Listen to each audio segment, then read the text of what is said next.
All right, I'll be working with Atlas on haltering.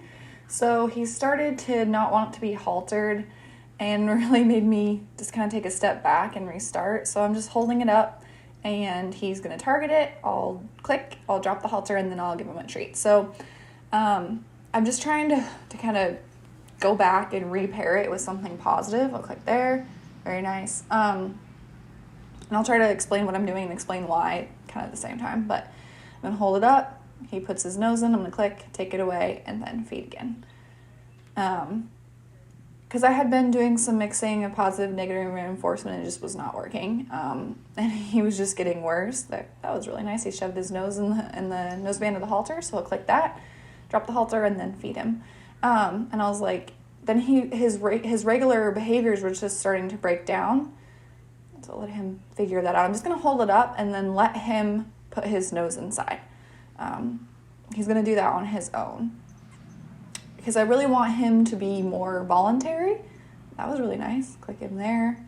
Then me trying to do stuff to him, I want him to like participate a little bit more. So that's what I'm trying to do here. So see if I can feed underneath. There we go. That's a little bit harder to do. You can do it both ways, but he seemed to work better with the other way. Like, he understands that the click means what you're doing now is what you want. He was a little bit more confused when I was feeding him inside it. But you can try it both ways. And it's starting to rain a little bit, so the camera gets a little wet, but it'll be all right. You can see Rhett running in the background. He doesn't like to get wet. But anyways, so I had been mixing, and it was not working. Atlas's behaviors were breaking down. Like, he was getting to the point where I couldn't even halter him anymore, and he knew that behavior. So I was like, okay, this is not working. So I was like, I've been trying. That looks very nice, and he's eating nicely with the halter around his face. That looks great. He looks nice and relaxed too. But it was just not working. I was like, I had struggles with other negative reinforcement training in the past, and I was like, why is this not working on certain horses? I was like, if it's, the right thing to do, then why is it not working? I feel like this was really my breaking point to be like, okay, I'm just going to switch to positive reinforcement, because that was what was working. Not just with Atlas, but with my other horses. See, he's coming toward me. He's not being bad.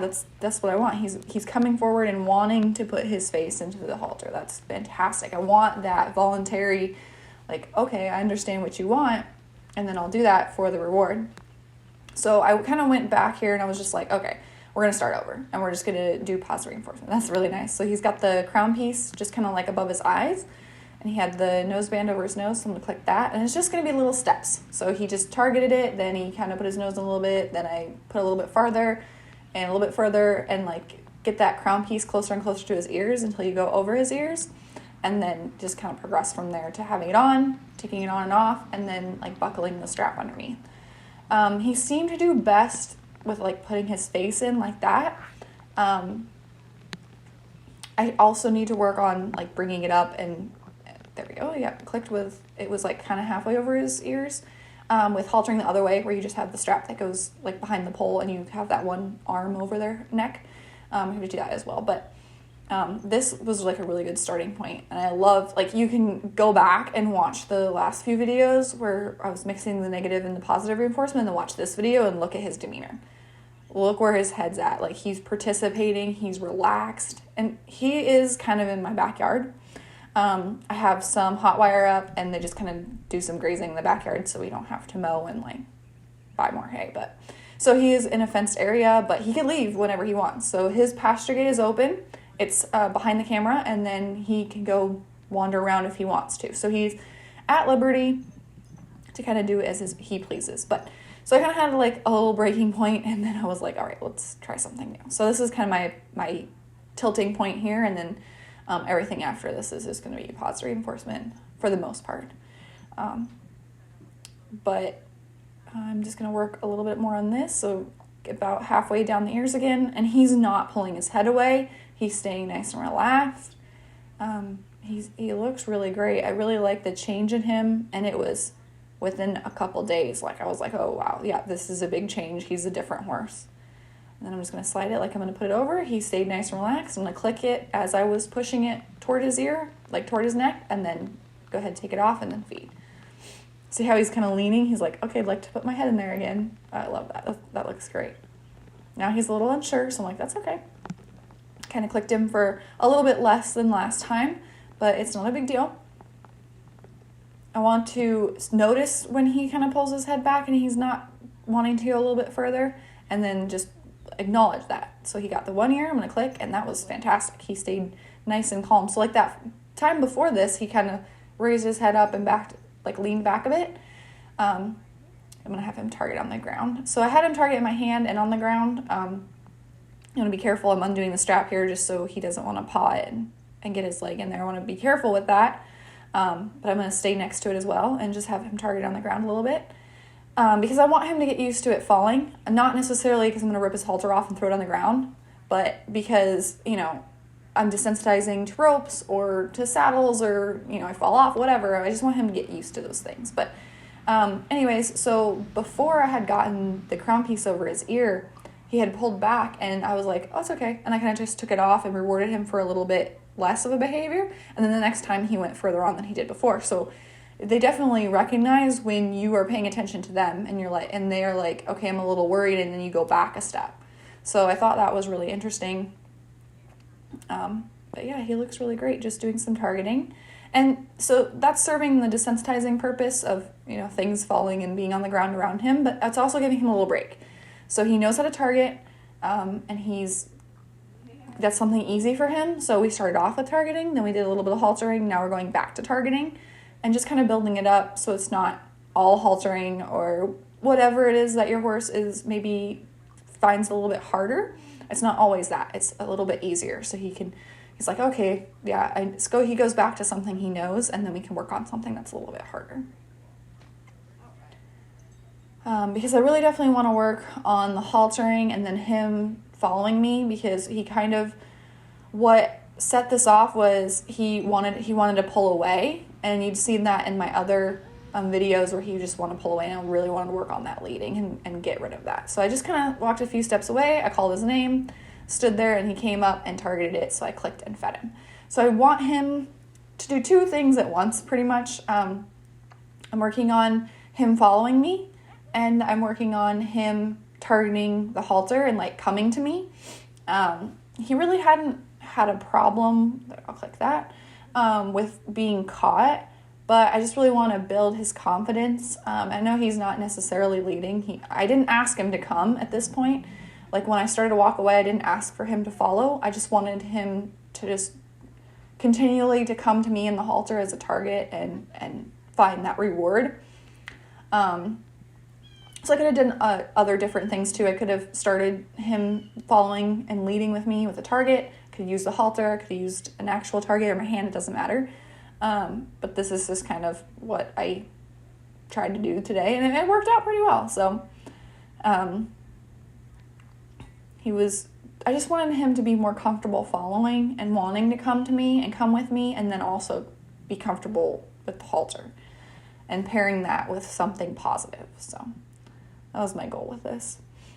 But that looks great, and he's excited to participate. You can hear him do a little whinny or nicker in the background, and that's fantastic. And I kind of go off camera here because I was using a GoPro and I kind of just went out of frame, but he's just kind of cruising around the backyard because he had pulled away. I think I was walking toward the round pen, which is off to the right side of the screen, and ran off to the left side of the screen.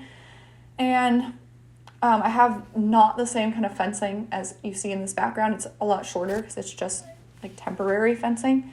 And I was worried that he was going to drag that rope and then run through that and run on the road or, cause a big mess. So I really wanted to get this fixed. That was just kind of the last straw. I was like, okay, this isn't working.